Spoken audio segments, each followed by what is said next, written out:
Hello दोस्तों, नमस्ते। आज के इस एक्सप्लेनर में आपका स्वागत है। देखो, हम सब ने स्कूल में पढ़ा है कि लाइफ की सबसे छोटी यूनिट, बेसिक यूनिट, वो होती है एक सेल, राइट? लेकिन लाइफ वहां रुकती तो नहीं है। एक सिंगल सेल से आगे बढ़कर इतने बड़े कॉम्प्लेक्स ऑर्गेनिजम्स जैसे कि हम इंसान या एक बड़ा सा पेड़, ये बनते कैसे हैं? आखिर लाइफ खुद को ऑर्गेनाइज कैसे करती है? चलो आज इस पजल को सॉल्व करते हैं। So let's start with a really interesting question. Just think about it for a second. अगर हम सब, literally हम सब, सेल से बने हैं, तो एक इंसान एक बहुत बड़ा सा अमीबा जैसा क्यों नहीं दिखता? Just a giant shapeless blob of cells. ऐसा क्या है जो हमें, हम जैसा बनाता है? इस सवाल का जवाब छुपा है एक सिंपल से आइडिया में, the power of team work. But ये टीम वर्क किसका? सेल्स का।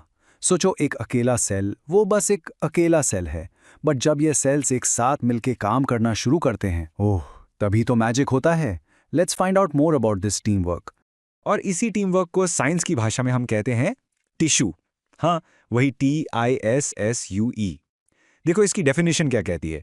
अ tissue is a group of cells that are similar in structure, या फिर they work together to achieve a particular function.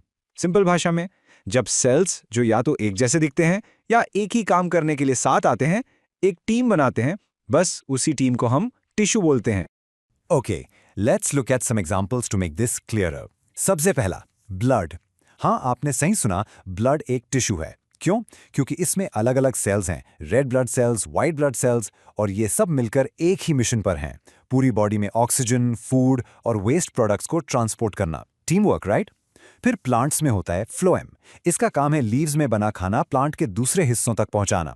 और ऑफ कोर्स हमारा muscle tissue, जब ये contract होता है तभी तो हम मूव कर पाते हैं।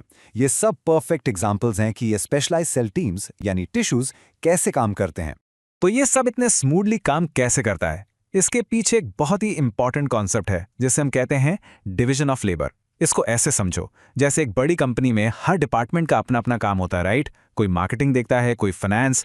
बिल्कुल वैसे ही हमारी बॉडी में भी अलग अलग सेल ग्रुप्स में अपने अपने काम बांट लिए हैं। They are specialised for specific functions. Let me give you a comparison. एक यूनिसेलुलर ऑर्गेनिज्म को देखो, जैसे कि अमीबा। बेचारा एक अकेला सेल, सारे काम उसी को करने पड़ते हैं, मूवमेंट, खाना, वेस्ट निकालना, एवरीथिंग। बट हम जैसों में, इन मल्टी सेलुलर ऑर्गेनिजम्स, हमारे पास मिलियंस ऑफ सेल्स हैं, और यहां पर हर ग्रुप ऑफ सेल्स का एक स्पेशल डेडिकेटेड जॉब है। No one cell has to do everything. So, this is the path to becoming super efficient. देखो, it starts with a unicellular organism जहां एक ही सेल पर सारा लोड है। फिर हम आगे बढ़ते हैं तो मल्टी सेल्यूलर ऑर्गेनिजम्स जिनके पास हैं मिलियंस ऑफ सेल्स। नाउ यहां से चीजें इंटरेस्टिंग हो जाती हैं। इनमें से कुछ सेल्स स्पेशलाइज्ड हो जाते हैं, जैसे मसल सेल्स का काम सिर्फ मूवमेंट है और नर्व सेल्स का काम सिर्फ सिग्नल्स भेजना। और यही है की पॉइंट। जब ये स्पेशलाइज्ड सेल्स मिलकर टिश्यूज बनाते हैं, तब हमें मिलती है the highest possible efficiency of function. मतलब काम अब बहुत ज्यादा ऑर्गेनाइज्ड और इफेक्टिव तरीके से हो रहा है। ओके, सो अब तक हमें ये तो क्लियर हो गया है कि टिश्यूज क्या होते हैं और डिवीजन ऑफ लेबर क्यों जरूरी है। But here's a new question, क्या सभी लिविंग थिंग्स में एक जैसे ही टिश्यूज होते हैं? Let's now dive into the differences between plants and animals. ये दो बिल्कुल अलग लाइफस्टाइल्स की कहानी है। So the big question is, are plants and animals actually made of the same types of tissues? I mean, क्या एक घास का तिनका और एक चीता, उनके टिश्यूज सेम हो सकते हैं? What do you think? जरा सोचो इसके बारे में। Alright, let's break this down with the help of this table. First up, movement. बहुत ऑब्वियस है, राइट? प्लांट्स स्टेशनरी, मतलब एक ही जगह पर फिक्स रहते हैं। वहीं दूसरी तरफ एनिमल्स एक्टिव लोकोमोशन करते हैं। They move around for food, shelter, everything. अब इससे सीधा लिंक होता है एनर्जी यूज। जो हिलेगा डुलेगा नहीं, उसे एनर्जी कम लगेगी, so plants have low energy use. Animals को बहुत हाई एनर्जी चाहिए। Next point, support tissue. Plants को सीधा खड़े रहने के लिए स्ट्रेंथ चाहिए, और वो स्ट्रेंथ ज्यादातर डेड सेल से मिलती है। बट एनिमल्स में सपोर्ट के लिए जो टिश्यूज होते हैं वो मोस्टली लिविंग होते हैं। And finally the growth pattern. Plants की ग्रोथ कुछ स्पेसिफिक पॉइंट्स पर ही होती है, उन्हें कहते हैं मेरिस्टेमेटिक रीजन्स, जबकि एनिमल्स में ग्रोथ काफी यूनिफॉर्म होती है, पूरी बॉडी में एक साथ। So why are they so different? इतना फर्क क्यों है? देखो, ये डिफरेंसेस ऐसे ही रैंडम नहीं है।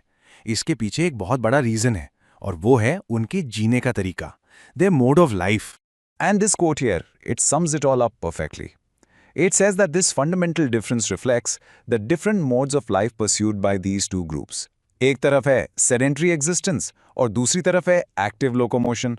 सिंपल है राइट? प्लांट्स एक जगह स्थिर रहने के लिए बने हैं, अ सेडेंट्री लाइफ, तो उनके टिश्यूज उन्हें सपोर्ट और स्ट्रेंथ देते हैं। Animals they are built for movement, active locomotion, इसलिए उनके टिश्यूज लिविंग हैं, हाई एनर्जी हैं, फ्लेक्सिबल हैं। It all comes down to their lifestyle. Friends, इस वीडियो को पूरा देखने के लिए आज ही फ्लेक्सी टीचर ऐप सब्सक्राइब करें, जहां आपको मिलेंगे animated videos, digital books, text book solutions, notes, DPP और क्विज। और हाँ, Flexi teacher app mobile, TV और कंप्यूटर पर अवेलेबल है। और अगर आपके पास इंटरनेट नहीं है तो तुरंत ऑफलाइन सेट टॉप बॉक्स के लिए संपर्क करें। Flexi teacher, the one you needed.